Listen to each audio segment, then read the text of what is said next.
Hello hello students. आज की class में हम एरोमेटिक हेटेरोसाइकिल्स के मैग्नेटिक क्राइटेरिया को डिस्कस करने जा रहे हैं और उसके अंतर्गत हम पढ़ने जा रहे हैं डायमैग्नेटिक ससेप्टिबिलिटी एक्सल्टेशन। क्या है ये डायमैग्नेटिक ससेप्टिबिलिटी एक्सल्टेशन? एक्चुअली में एरोमेटिक कंपाउंड, हेटेरोसाइक्लिक कंपाउंड में एरोमेटिसिटी के बारे में अगर हम बात करें कि वो कितना एरोमेटिक है, उसका करेक्टर कितना एरोमेटिक है, बढ़ रहा है या घट रहा है, इसको हम ज्ञात करने के लिए इस टर्म को यूज़ करते हैं diamagnetic susceptibility exaltation. Diamagnetic susceptibility is an additive property according to Pascal's additive law. Diamagnetic susceptibility of compound can be calculated by adding susceptibility contribution of the atom and bond. मतलब कि ये जो property है ये additive property, एक extra जिसे कहना चाहिए प्रॉपर्टी है किसी भी एरोमेटिक कंपाउंड की, जिसको पास्कल के एडिटिव लॉ के द्वारा हम दर्शाते हैं। और साथ ही में इसको कैलकुलेट कैसे करते हैं, जो उसके ससेप्टिबिलिटी कंट्रीब्यूशंस हैं किसी भी एटम के और उनके बॉन्ड के द्वारा इसको हम कैलकुलेट कर सकते हैं। इसको डिफाइन कर सकते हैं एक्स डायमैग्नेटिक या मोलर फॉर्म में equals to summation N A X A plus summation lambda. X A क्या है? Gram atomic susceptibility of the atom. A कितने एटम हैं?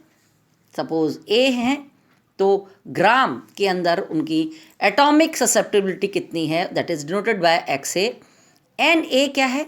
नंबर ऑफ ए एटम है present in the molecule. Lambda क्या है? Consecutive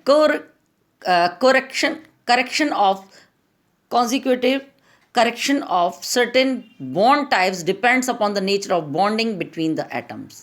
ये इसको हम लेमडा के द्वारा हम प्रदर्शित करते हैं। Using the above expression, calculated value of the diamagnetic susceptibility of pyridine कितनी पाई गई?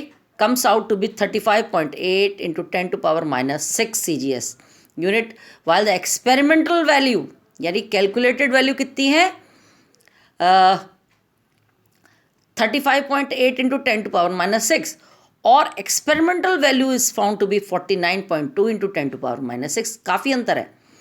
The difference between the experimental and the calculated diamagnetic susceptibility is termed as diamagnetic susceptibility excitation। इन दोनों के बीच का जो अंतर है एक्सपेरिमेंटल वैल्यूज़ का और हमारे जो कैलकुलेटेड वैल्यूज़ है, इन दोनों का जो अंतर है उसको हम बोलते हैं डायमैग्नेटिक ससेप्टिबिलिटी एक्सल्टेशन और इसको हम दर्शाते हैं उल्टे वी से। ठीक है, अगर इसको हम ध्यान से देखें तो diamagnetic susceptibility exaltation equals to X M experimental minus X M calculated. इन दोनों के बीच का जो अंतर है, एक्सपेरिमेंटल ज़्यादा होता है, कैलकुलेटेड हमारा थोड़ा कम निकलता है। एक्स एम क्या है? Experimental diamagnetic susceptibility and X M calculated क्या है? Calculated diamagnetic susceptibility. इन दोनों का अंतर जो है वो हमारा ससेप्टिबिलिटी ससेप्टिबिलिटी निकालना, डायमैग्नेटिक ससेप्टिबिलिटी एक्सल्टेशन कहलाता है। It is observed that the experimental value of diamagnetic susceptibility of aromatic compounds are higher than the calculated value of diamagnetic susceptibility from the comparison with the value of alkenes। अगर हम alkene से इनकी तुलना करें तो हम देखते हैं एक्सपेरिमेंटल वैल्यू जो है वो हमेशा ज़्यादा है अपेक्षाकृत कैलकुलेटेड वैल्यू से। Hence the diamagnetic susceptibility of an aromatic compound can be written as xm equals to xm additive plus experimental diamagnetic susceptibility excitation।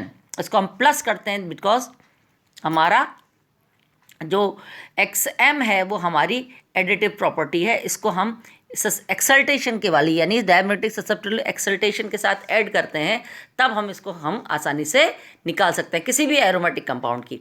Aromatic compound are characterised by positive diamagnetic exaltation value, that is इसकी value इन दोनों की जो है वो हमेशा ज़्यादा होगी अपेक्षाकृत जीरो से हमेशा ज़्यादा होगी। And hence have large positive diamagnetic susceptibility excitation while a non-aromatic compound exhibits zero. कितनी होती है?